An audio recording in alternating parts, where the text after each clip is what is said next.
The rise of big business. The rise of big business was on its way to dominate all important resources and industries.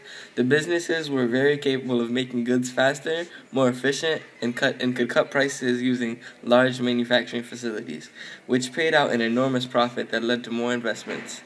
Small businesses could not compete and were ultimately eliminated, leaving the big business with more customers, less competition, and a chance to increase profit.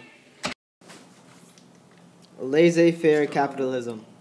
Laissez-faire capitalism is when privately owned companies can trade goods without the government being involved in any way. Conglomerate. A company consisting of a number of subsidiary companies or divisions in a variety of unrelated industries, usually as a result of merger or acquisitions. During the Gilded Age, corporations or businesses ruled the nation by forming conglomerates and trusts and engaging in open corruption. Many Americans lived in stark poverty, crowded house, and unsafe workplaces when they were down and out. Holding company, a company that controlled other companies through stock ownership but usually does not engage directly in their production operations. Monopoly. Monopolies occur when a single corporation buys out all competition. A monopoly could do anything they wanted, such as increase profits, exert power over labor force, cut wages, or increase working hours.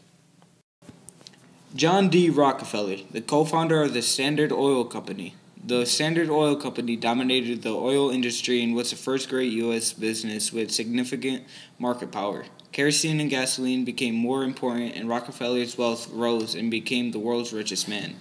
He was the first American worth more than $1 billion, controlling almost 90% of all oil in the United States at the peak of his career. Andrew Carnegie was a large influence on the expansion of the American steel industry in the late 19th century.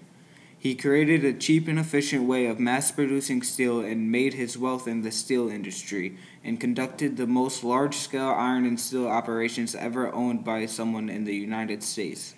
He also wrote an article called The Gospel of Wealth to persuade the rich to use their wealth to help improve society. He gave 90% of his fortune to charities, foundations, and universities, which in 2015 is worth an estimated $13.7 billion. He played a role in leadership as a philanthropist, love of humanity for the Americans and the British. Henry Ford revolutionized transportation and American industry. He was the founder of the Ford Motor Company and a sponsor of mass production using the assembly line technique.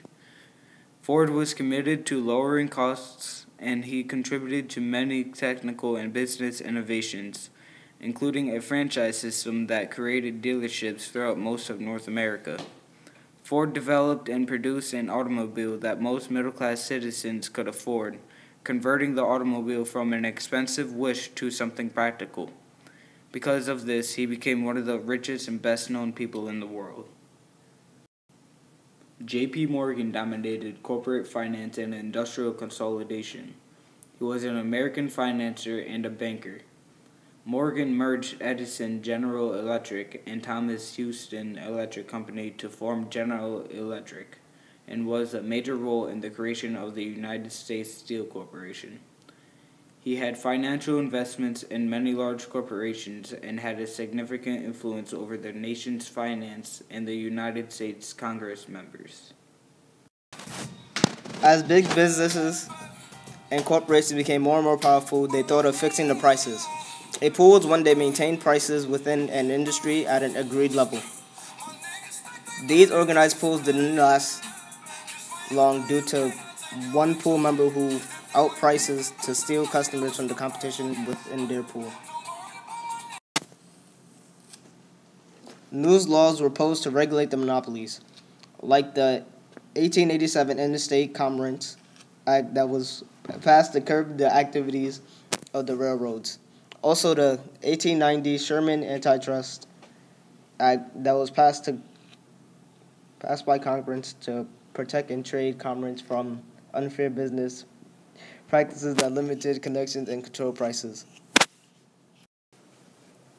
Yet the rise of big business was allowed to continue in 1889 when the state of New Jersey passed the new incorporation law, which allowed companies to create a holding company.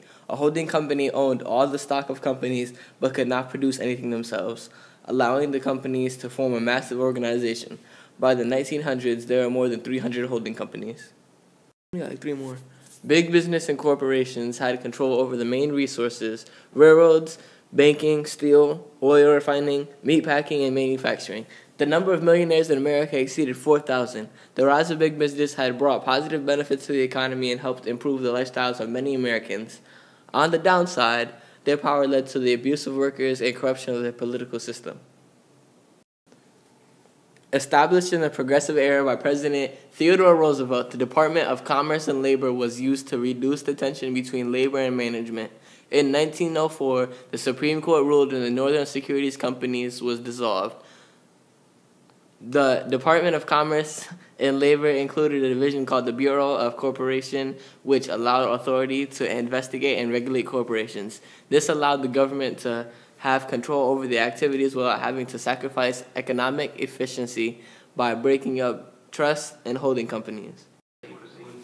Conspicuous consumption is when someone of such wealth buys expensive items to show off their social status of wealth, including solid gold bricks, expensive pillows, and fancy cars.